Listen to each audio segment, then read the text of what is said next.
Sound, display cleaning, transportation এখানে এবং এখানে বিভিন্ন কার্যক্রম আমরা খুবই গুরুত্বপূর্ণ। লোহার টেম্পারেচার যখন হবে নর্মাল টেম্পারেচার যখন 42 ডিগ্রি থাকে বাইরে, এই লোহার টেম্পারেচারের সাথে টেম্পারেচার মিলে হয় 45 ডিগ্রি। এই 45 ডিগ্রি টেম্পারেচার জানেন। নোয়াখালীর সোনাইমুড়িতে Bangladesh petroleum exploration and production company লিমিটেডের বাপেক্স নতুন গ্যাস কূপের খনন কার্যক্রমের শুভ উদ্বোধন করা হয়েছে। আজ সোমবার দুপুরে উপজেলার অম্বরনগর ইউনিয়নের ওয়াসেকপুর গ্রামে এ কার্যক্রমের উদ্বোধন করা হয়। প্রকল্পটির নাম দেওয়া হয়েছে বেগমগঞ্জ ৪ মূল্যায়ন কাম উন্নয়ন কূপ খনন প্রকল্প। এর আগে গত 22 এপ্রিল কূপ খননের পূর্ব প্রস্তুতি হিসেবে আনুষ্ঠানিকভাবে ড্রিলিং রিগ স্থাপন করা হয়। এরপর থেকে বাপেক্সের 2 শতাধিক প্রকৌশলী, কর্মকর্তা, কর্মচারী ও শ্রমিক এ কর্মযজ্ঞে সার্বক্ষণিক কাজ করে যাচ্ছেন। উদ্বোধনী অনুষ্ঠানে বাপেক্সের 3টি কূপের প্রকল্প পরিচালক প্রিন্স মোহাম্মদ আল হেলালের সভাপতিত্বে প্রধান অতিথি হিসেবে উপস্থিত ছিলেন বাপেক্সের খনন বিভাগের মহাব্যবস্থাপক প্রকৌশলী গাজী মোহাম্মদ মাহবুবুল হক।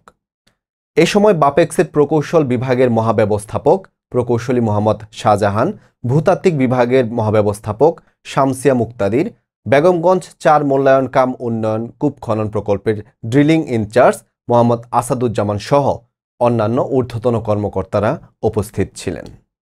সাউন্ড, ডিসপ্লে ক্লিনিং, ট্রান্সপোর্টেশন এখানে এবং এখানে বিভিন্ন কার্যক্রম আমরা খুবই গুরুত্বপূর্ণ। লোহার টেম্পারেচার যখন হবে নর্মাল টেম্পারেচার যখন 42 ডিগ্রি থাকে বাইরে, এই লোহার টেম্পারেচারের সাথে টেম্পারেচার মিলে হয় 45 degree.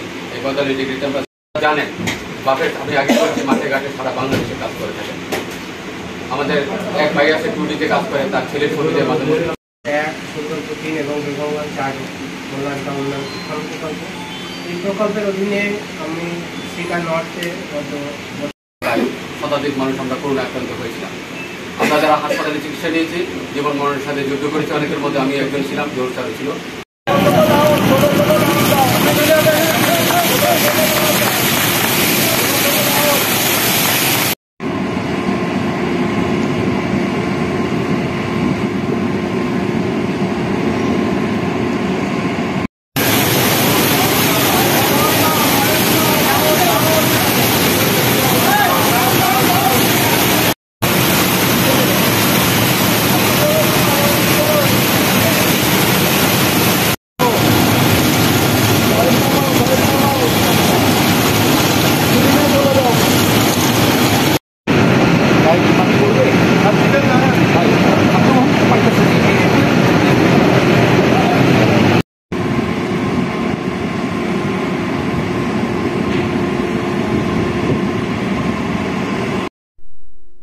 Hello, I want to say hello to 345.